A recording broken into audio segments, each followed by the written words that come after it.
Damn. I haven't done this shit in a long time. Hope everyone's doing fine. Hope everyone's enjoying the week. Hope everyone had a great weekend, honestly. Hope everyone's having a good year to 2026. The weekend is over, and now we have the quarterfinals coming set, and the road to Budapest just keeps getting closer and closer, which is actually next month, which is crazy to think. And then the World Cup happens. Man, what a fucking year it's going to be for football fans. But we got a crazy game. We have a crazy game happening this Tuesday. We got Bayern Munich against Real Madrid. Let's be real. Madrid should have not lost that game because, one, Mallorca's fighting relegation right now.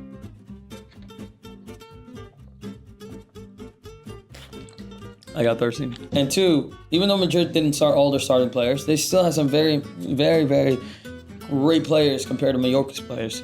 With the likes of Mbappe playing up top, Lunin, who's very familiar starting for that team now. There was Rudiger, there was Carreras, there was Guler. Was there Carreras? Even though he rotated the squad, doesn't matter because you still have players that are top tier compared to players from Mallorca.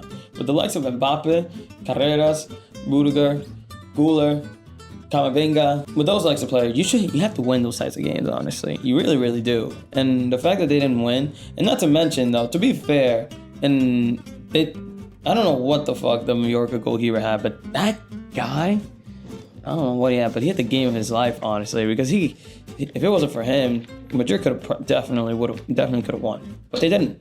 The amount of times these teams have faced each other, and the amount of times Real Madrid came out on top, it's more than I could think of. It's almost more than 10 times at this point. I think the last time Bayern Munich actually eliminated Real Madrid in these stages of the competition has been in 2012. Last time they eliminated them, I wasn't even in middle school. And I'm fucking old now. It's been almost 15 years since the last time they eliminated Real Madrid, and that was by penalties too. Every time they've gone head to head, Madrid always come up on top. Despite of them even losing against Mallorca, the thing that sucks is that with this team, it's obvious to know that you really can't rule them out in the Champions League. Nah, these motherfuckers always find a way to just somehow always come out on top. Every time. Because they can do shit in La Liga, but they somehow always get on top in the Champions League. There's so many times that they sucked in La Liga, but always perform at the biggest stages, especially when it matters most. And during those times, Bayern were one of their victims. Back in 2017, back in 2018, and then back in 2024. The point is, Real Madrid always get the upper hand. Real Madrid always get the job done. Doesn't mean they play well, though. Now, this time around, Bayern are coming in a little bit different compared to other years. And that comeback, you know what? If I would have put money on that, holy fuck. It's from 2-0 down, and then all of a sudden in the last 10 minutes, they scored 3 fucking goals. Everyone can talk shit about Bundesliga. Say what you want about the Bundesliga. This team made it to 100 fucking goals. And they have over 100 goals compared to any other teams in Europe. And if I were to look it up right now, they probably have the most goals in the Champions League compared to any other team.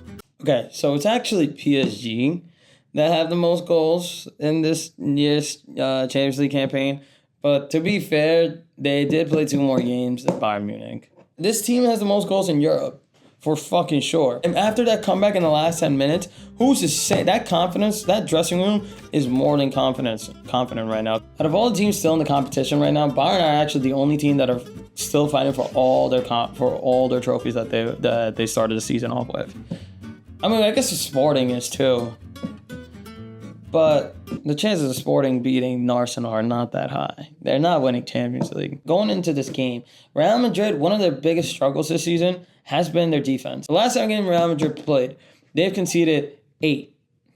And that's not a good stat for a team like Madrid. Arbeloa, if he doesn't win this and he doesn't qualify, not even win, but if he just doesn't qualify, he's out of here. Knowing Madrid, they're going to kick him right out the door as soon as they get eliminated in the quarterfinals. Because Madrid have always been a team that doesn't really care about La Liga. they've always been a team that always cared about being the best in Europe, which is something I really respect, which I wish that other teams would have. They have the same mentality as Madrid, which explains why they've been so successful over these past few years. Haters are gonna hate and say what you want, but it's the sad truth. Even though Madrid lost the game against Mallorca, I really can't count them out because of how they always shine in this tournament. They always do. They played 9 games at home with Arbeloa. They've won 8 of them, and they've only lost 1 of them. That's not bad. That's not a bad stat coming into this game. So there should be a high chance that Madrid could win in this game, actually. I think it was last season. There was a team that complained with Real Madrid that they cheated. I think it was against Man City. I don't know what team it was. But there was a team that complained to UEFA because of Real Madrid's tactic on closing the roof and creating a different atmosphere for their opponents. Game is game, all's fair in war. And if you're just complaining about that, you're just being a bitch. Adapt, learn how to play with that instead of going to fucking complain about it. I can't say which team was the one that complained. I'm really, really trying to think. But I don't fucking remember. I don't even want to look at my phone, honestly, about it. But the point is, closing that roof is also very effective for Madrid. And it has been in the past, and it could be the case again. It probably was the case with Man City, and it probably will be the case now against Bayern Munich. It's going to be a very fast-paced game, I'd say. The likes of both teams going on the counter. I'm going with 2-2 for the first leg. And I guess I'll come up with one for Arsenal and Sporting. Arsenal and Sporting, I'm going to give it... Who's even playing home first, actually? I don't even know who's playing home first. Sporting. Okay, Sporting. 2 on Arsenal. I put 2 on Arsenal. Arsenal really are. It's clear to say that Arsenal's focus are in the Premier League and the Champions League, especially if they got eliminated by Southampton. If that team chokes for the 4th year in a row in the Premier League. Anyway, how are these teams gonna line up? What's the best formation for these teams? I'm gonna start out with the home team first. Okay, Real Madrid. I forgot. I'm going formation 4-4-2. Starting the goalkeeper, it's going to be Lunin, not since Courtois is still injured, so you obviously got to put Lunin in. Starting at left back, I'm going to go with Carreras, I don't know how to say it, Carreras. At center backs, Rudiger, I'm putting Rudiger, and I'm putting Hodgson, whatever his name is. Starting at right back, I got to go with Trent. Trent is good offensively. Defensively, he still needs some work. 4 midfielders, who we got? I'm going to go starting with the right mid. The right mid, I'm going with Valverde. If Trent fucks up, at least you have Valverde. Both center mids. The number 14, Tuchno Ameni, I don't know. What are these fucking names? Him and Bellingham. Yes, Bellingham is not in the greatest form right now. But you need to give him time. Again, you got to give him time. Just because he got injured, like any player, always comes off rusty. But the more you get back into it, and, the sooner you'll get back in form. And at left mid, Güler. The 2 forwards that are going to give a hard time to both Bayern defense. And the one that Güler is going to be passing the ball to and creating chance after chance, Mbappe and Vinny. Well, obviously, goalkeeper is going to be Neuer. Let's get that out the way. At right back, it's either between the Croatian, Stancic, or Leimer. I'm going with the Austrian, Leimer. At center backs, I'm sticking with Ty, and I'm sticking with Upamecano. At left back, you should have Ben Davies. The 2 CDMs, we got Kimmich, obviously, and Pavlovic. We got Pavlovic. Yeah, Pavlovic. The front 3 obviously has to be Lucha on the left, Olise on the right, and then we got Kane in the middle.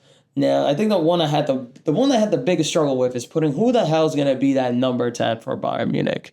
Now with Musiala back, and you have Carl in form, and you have Gnabry who's been playing well as a center attacking mid, then you start to think about a question, who would you rather put in that position?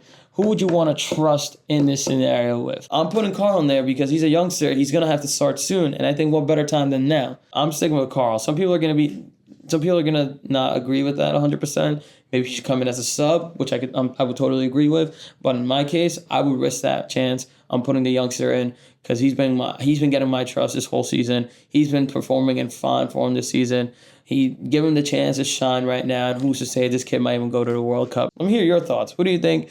Who do you think is going to qualify? What do you think the score is going to be for the first, second leg? What do you think the accurate score is going to be? Don't forget to subscribe, leave a like, and I'll see you next time. When is next time? I don't know. I'll find out myself. All right.